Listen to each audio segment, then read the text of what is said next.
And what is up, everybody? It is your boy Farai. I can't do the intro without looking at the mic. Sorry for the bad audio. What is up, everyone? It is your boy Farai, and today we're gonna be looking at some e-commerce lifestyle. We're gonna be looking at some microphones. Basically, if you are into recording yourself at home or whatnot, I'll just kind of break down how I myself got into recording and how, or just the general procedure and a bit of the equipment you might need to get jump started. This is basically focused on microphones, but I am going to break down the two paths that you can go down. Okay, so I did forget to speak about this, but the main reason why I recommend people get decent microphones is, and this will kind of get pretty deep, but the thing is, when you hear your own voice, right, it's almost as if you're hearing it differently because basically when your ears pick up sound, when you hear yourself, right, you're basically hearing the resonances in your voice vibrating with your chest, vibrating with your head. So you appear a certain way, right, in your own mind. But for example, the first time you're hearing yourself on a microphone, you might go, whoa, that doesn't sound like me, right? Because now you're hearing what your real voice sounds like in a way, right? So basically the microphone you're looking for something that can really represent your voice in an honest way, because my best advice for people is kind of be honest with your own voice, right? So for example, you record something and you're trying to get the right tone or right melody or whatever. You don't want a microphone to be kind of clouding up the judgment that you might be making, right? So basically you can have a microphone that is either too bass heavy, maybe lacks a bit of mid-range and punch and whatnot, maybe it's too sizzly, so that's why, in my opinion, it's pretty important to kind of look for a decent neutral microphone that will help you when recording. They'll just make life a lot easier. There's nothing worse than maybe, for example, sending something out or putting something on the internet where you think to yourself, okay, that sounds pretty cool, but you've been listening to yourself over and over again, forgetting about a certain thing, for example, right, like your voice being too bright or whatever. But yeah, so that's why I feel like looking at a microphone is important. Sorry for the little rant, I did forget to speak on it. Yeah, in getting yourself a microphone. So the first one is, the first type obviously is the traditional analog microphone. I just feel like I need a bit of space here. Feeling a bit, happy Halloween to all of you. As you can see, I'm sipping on that brain. It's just strawberries with water and whatnot. But yeah, so basically, you can either go for the traditional approach, which is what I went for when I originally started off recording and all of that. And basically that is to get a condenser microphone, XLR input microphone, right? So you got an XLR input. Let's see if we can find that input. There you go, 3-pin XLR. I should have bought my other microphone just to show you what it looks like. But basically this connects into a plug, and then that goes into an audio interface, right? An audio interface is basically an analog to digital converter.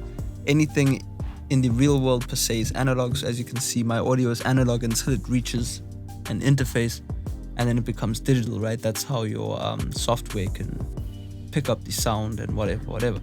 So yeah, this approach is a bit expensive, but I see a lot of people trying to go for the cheapest things, and that doesn't really work, because like myself, eventually you will find yourself just kind of going for an upgrade, quite soon, because you realize that you want better quality and all that type of stuff. So I'll kind of break down and show you some of the options that I've seen, either by watching videos online, sound reviews and whatnot. And basically, if I was in your position, what I would get in 2017 October. So yeah, as I say, I would recommend just getting kind of a USB mic foremost if you have the money. This would probably be your best option. The NC1 for the price is not bad, and you do get the whole kit, meaning you do get a pop shield, you get the mic stand, the mic holder, and which is basically called a shock mount, which this one is completely useless, this Blue Spark one, but this one looks pretty good. I've gotten a bunch of recordings from the NC1, and it's a good mic, so I would definitely recommend that. I won't linger too long on these because they are pretty expensive. The next one would be the SE. This is, I've got an SE 2200, which I use as my main kind of vocal mic for whenever I have clients over. And I really like SE hand-built mics in China, good stuff. But anyway, so yeah, we'll get those out the way and we'll go for the cheapest stuff, right? USB microphones, right? I've kind of found a little page which I'll firstly start off with, and this guy really summed it up. Whoever you are, shout out to you, massive master. USB Pros, quick, easy to set up. It has a microphone, a preamplifier, and a converter, as I was talking about, the analog to digital converter, all built into one kind of unit. So this is only a microphone in this little capsule, which then goes to the converter. But the obvious cons of that is generally you can't fit a lot of stuff into a small little capsule without having compromise, right? So that means generally you're gonna have huge problems. Another problem that I've come across is USB cables aren't the longest cables, so generally you're gonna be quite close to your computer when recording. People with laptops, when they sometimes record with the with their chargers plugged in, they get a little AC hum, right, which is kind of a loud zzz kind of sound within their recordings. As you can hear, this is pretty quiet. You know what I mean? I've got a I don't know, like a plug that cuts noise out, I guess, set up on my thing. But generally that's what you're gonna deal with when dealing with the USB microphone. Generally also the quality might not be as you want, so it might not represent your voice nicely. But I will kind of break down the options that I would definitely go for. Definitely also check eBay for secondhand options. The first one I'll talk about is the M Audio Vocal Studio, which I've had a few people record with these and send them to me, and I don't think it's too bad. This is a really old, not old, but it's like from 2009, I think. And M Audio have always been good before they sold to, there's a new company I think that owns Behringer that owns M Audio now, but they're not too bad. I would definitely find one of these on eBay secondhand, decent sound. Go and check out sound reviews on the internet for just your own comparisons before ordering. So yeah, the next one I would go for, I was recommending to someone who's looking for a new microphone and they didn't have a large budget, which I'm sure maybe you don't have either. And this is $56, right? It's pretty cheap. I wouldn't recommend buying one of these secondhand because you might as well just pay $60 for this, right? And you can generally on Amazon get a kind of deal, where you get a pop shield with the mic for extra, like kind of $10, which I would go for. Maybe even buy one of these, right? Which Lux Pro seems like they sell a lot of kind of consumer items. Definitely recommend buying one of these. I never had one starting out, so I would generally set up a blanket behind the microphone and get some pretty decent results. I'm just gonna increase my buffer length. Give me a second. Oh yeah, okay, we are back. Yeah, so definitely recommend one of these. This is not a bad mic. I went and checked the sound comparisons, pretty good. You could also alternatively get the Samsung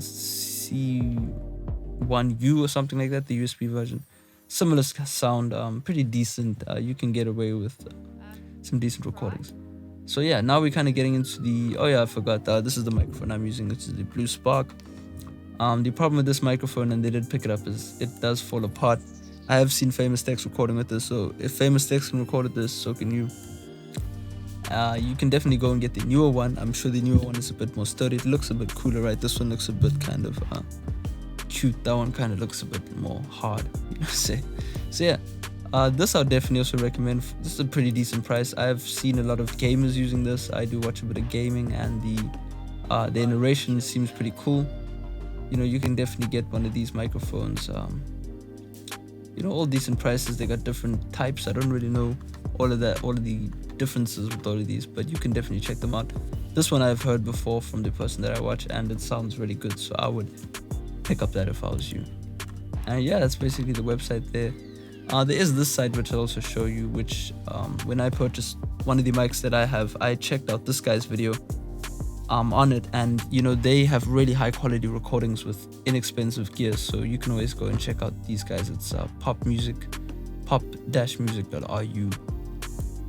And yeah, I don't really know what else to talk about. That kind of covers some of the issues you might have when recording. And yeah, feel free to ask any questions. I think I've covered most of the stuff, but yeah, I hope you enjoyed the video, and feel free to like and subscribe.